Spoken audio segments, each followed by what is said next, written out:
My parents spent my wedding fund on my twin sister, so I cut ties after rejecting my mom's selfish request. Growing up, it was always obvious that my twin sister, Allison, was the favorite.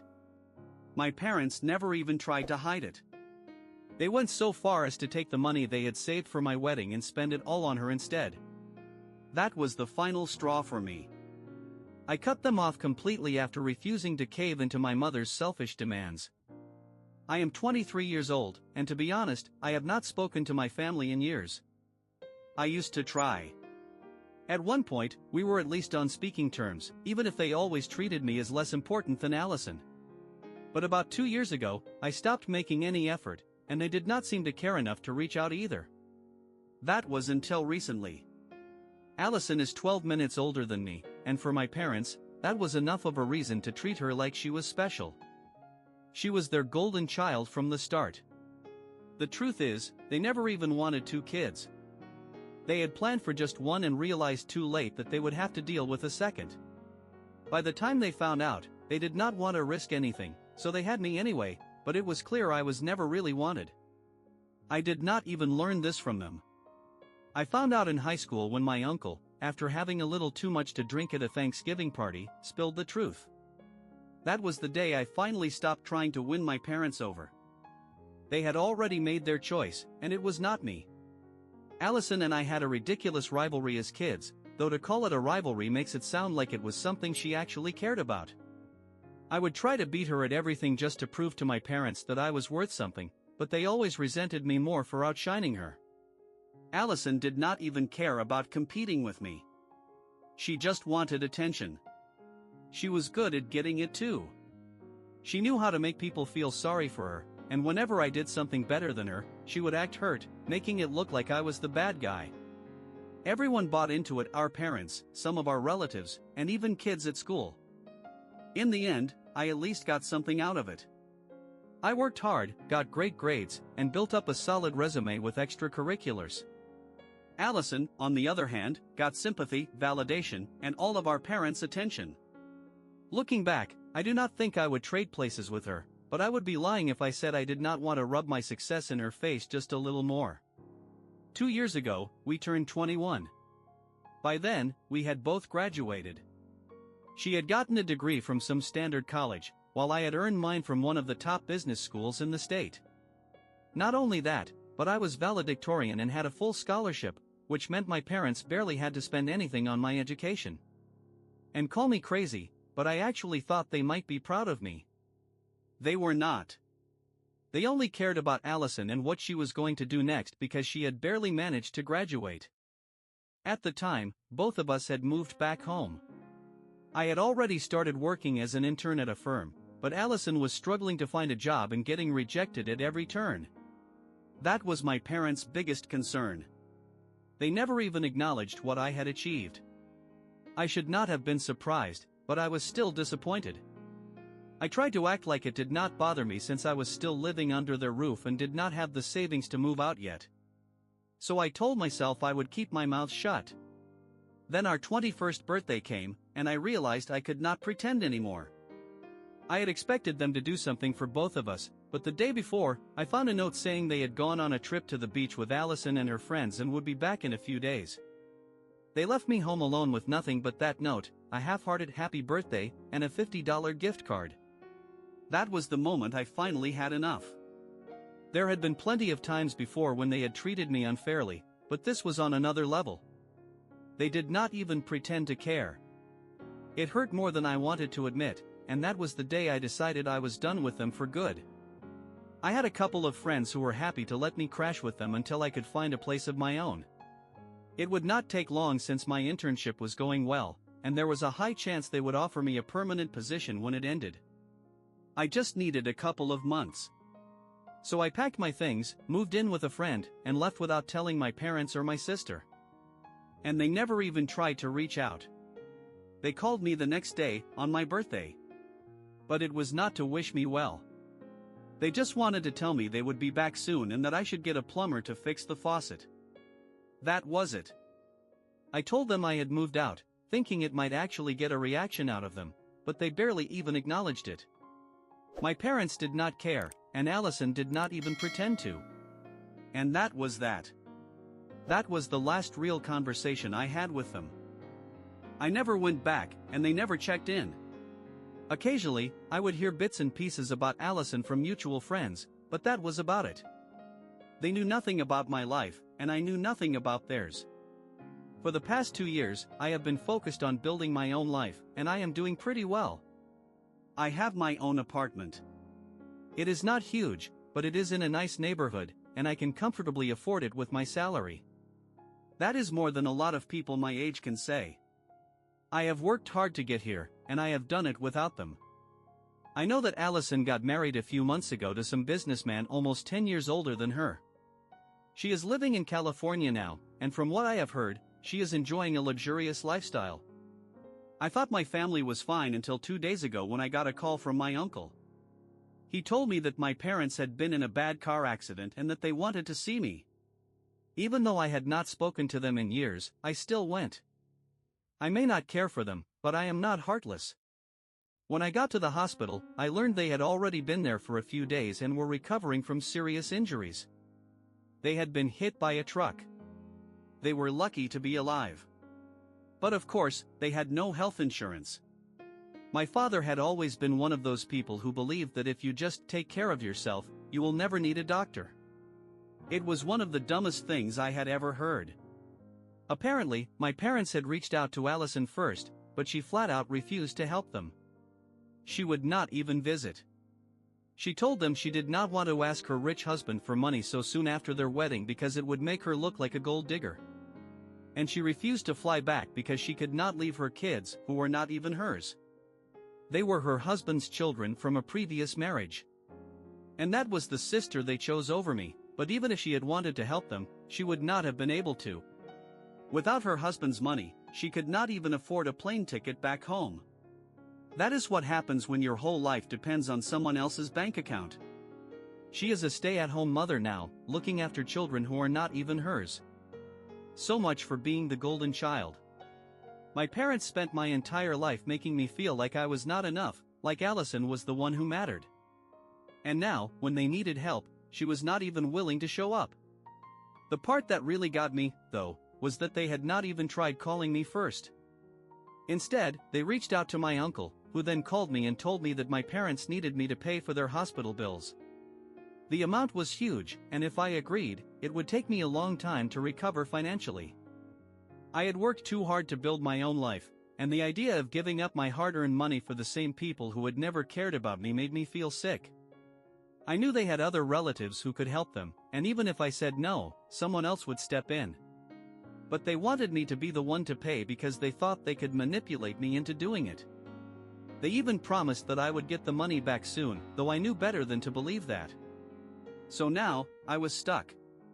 I could either refuse, humiliate my parents, and put myself first, or I could pay their bills, lose a significant chunk of my savings, and wait for money that would probably never be returned. If I was being completely honest, I did not feel inclined to help them at all. We had not spoken in 2 years, and things had been bad between us for as long as I could remember. To me, they were nothing more than strangers at this point. But then I thought about Allison. If I refused, was I any better than her? And that thought bothered me more than it should have. Was I wrong for not wanting to help my parents pay their medical bills after they were in a serious car accident? Update 1. I decided not to help my parents.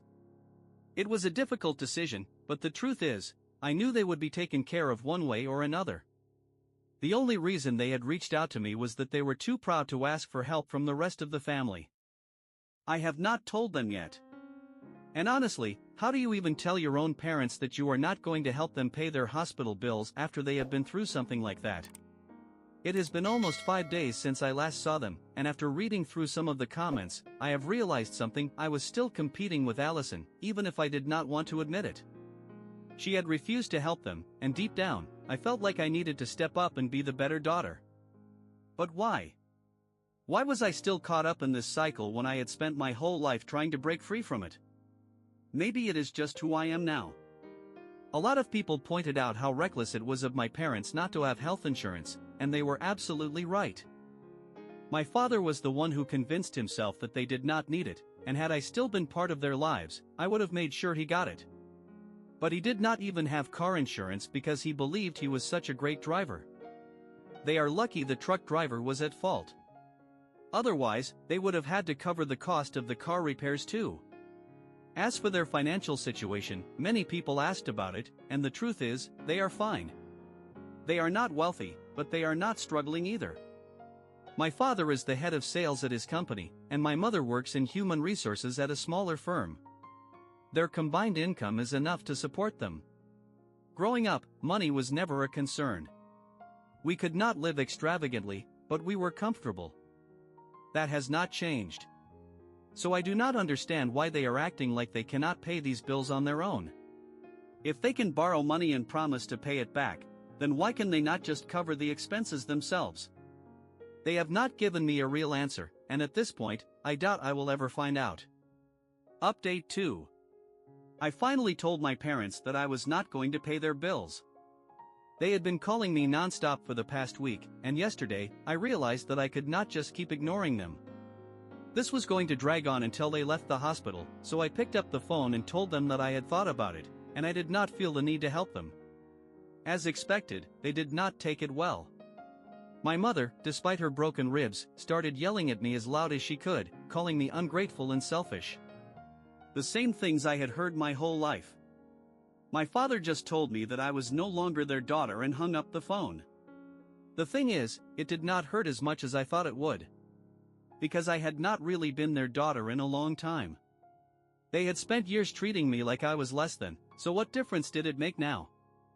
They had ignored me for 2 years simply because I had walked away after they treated me like I did not matter. I have lived without them for a long time. And I am going to keep living my life just the way I have been because nothing about this changes anything for me. My uncle called me shortly after to yell at me, but I hung up before he could get past the first sentence. I do not need this from anyone else. They can think whatever they want about me. I am done caring.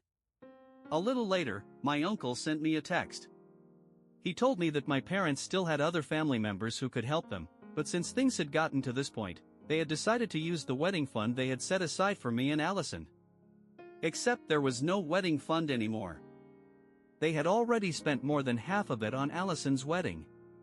Whatever was left after that, they had blown on a trip to Europe. Now, they had barely any savings left, and that was why they could not afford their own hospital bills. And just like that, another mystery was solved. Of course, my uncle had told me all of this hoping to guilt trip me, but instead of feeling bad, I felt nothing but relief.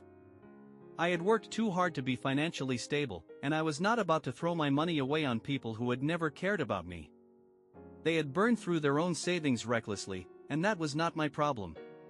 Their decision to go without health insurance because of some delusional belief that they would never need it, that was not my problem either.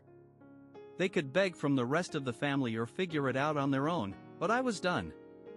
They had no right to ask me for anything. Not my time. Not my attention. And definitely not my money. Update 3. Something strange happened today, and I need to get this off my chest.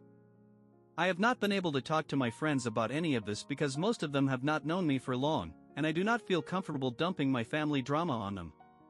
So, here I am. It has been nearly 2 weeks since I last spoke to my parents, and a few hours ago, Allison showed up at my door. It was completely unexpected. I had not even thought she knew where I lived, but apparently, one of our old high school friends mentioned what neighborhood I was in, and from there, she took it upon herself to find me. That was a lot of effort for someone who has never really cared about me. She looked different, more polished, more put together, like she had finally figured out how to carry herself as a rich man's wife. She was nothing like the girl I had grown up with. She spoke differently, dressed differently, and even carried herself with an air of sophistication. But underneath it all, she was the same person. You can change the way you look all you want, but it does not change who you are. I let her in, more out of curiosity than anything else. I wanted to know why she had come all this way to see me. We made small talk at first, but it was mostly just her talking about herself, unprompted, going on about how amazing her life was, how she was enjoying being a stay-at-home mother to 2 toddlers, how being a traditional wife was the best decision she had ever made. She even tried to convince me to follow in her footsteps. I sat there, nodding politely, waiting for her to finally get to the point. After about 15 minutes of listening to her self-indulgent speech, she finally told me why she was really here. She had returned home because our parents had been begging her to visit. They did not want money from her, just her presence. And after 2 weeks of ignoring them, she finally decided to come back. And since she was already here, she figured she might as well see me too, so we could make amends. So far, it all seemed harmless. But then she started complaining. She went on about how demanding our parents were, how they were being selfish for expecting her to be there for them when she had a family of her own now. She kept saying she had to leave her 2 babies with the nanny just to come visit and how much she resented them for it. I still do not understand why she keeps calling them her babies. They are not hers. Then she started talking about her husband. I had never asked, but she told me everything anyway. And from what I gathered, she had been nothing more than a convenient solution for him. He had been in the middle of a brutal custody battle with his ex-wife and needed a stable home environment to win partial custody of his children. That was where Allison came in. They had not even known each other for a full year before he proposed. She believed he loved her. But no one moves on that quickly after a divorce, especially not a man who was fighting for his kids in court. She proudly talked about how she had saved those kids, but it was obvious that she was just part of her husband's strategy. He got what he wanted, the appearance of a stable family life, and she got the wealthy housewife lifestyle she had always dreamed of. Maybe she knew what their marriage really was, or maybe she had convinced herself it was love. Either way, she seemed completely oblivious to how pathetic it all sounded. On top of that, she was angry with our parents for expecting her to be there for them after their accident, as if it was such a huge inconvenience for her to visit them. She acted like spending time with them was stealing time away from her perfect little life. I have never been a fan of my parents, but even I could not believe how ungrateful she was. This was the daughter they had chosen over me. This was the person they had spent my whole life putting on a pedestal. Then she finally got to the real reason she was there. She told me she was leaving in 2 days. She had promised Mom and Dad she would stay for a full month, but she was already sick of them.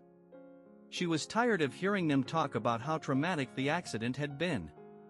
She wanted to go back home as soon as possible. So she wanted me to step in and take her place. She did not know that they had cut me off again for refusing to pay their bills. They never talked about me, so it never came up. But she was not there because she cared about them. She was there because she wanted to ease her own guilt. She did not want to deal with the thought of abandoning them completely, so she came to me, hoping I would take over so she would not have to feel bad about leaving. It was classic Allison. The same manipulation I had seen my entire life. I knew exactly what she was doing, and I was not falling for it. I did not tell her that, though. I did not want to start a fight in my own home. So I told her I would think about it. But I know I will not. She left after saying we should keep in touch, but we both knew that was a lie. The moment she walked out of my door, I blocked her. Honestly, I was relieved to see her go. She is not just selfish, she is exhausting to be around. She spent the entire time talking about herself, barely letting me get a word in. Her whole world revolves around parties, stepchildren, and a husband who probably does not even love her. She thinks she is living the dream, but to me, it all just looked empty. Her stepchildren spend half their time with their biological mother, and as they grow up, they will only drift closer to her. They will always choose their real mother over Allison, no matter how much she tries to play house. But that is the life she chose. And I have chosen mine, a life far away from my family. They do not deserve even a fraction of my time, and today only confirmed that I was right to cut them out of my life.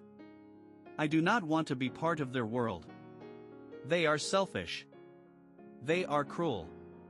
And the more I see of them, the more I realize how little they care about anyone but themselves, especially Allison. Honestly, I am embarrassed to be related to them. At least now, I have finally shut that door for good. They cannot reach me anymore. And I am better off without them.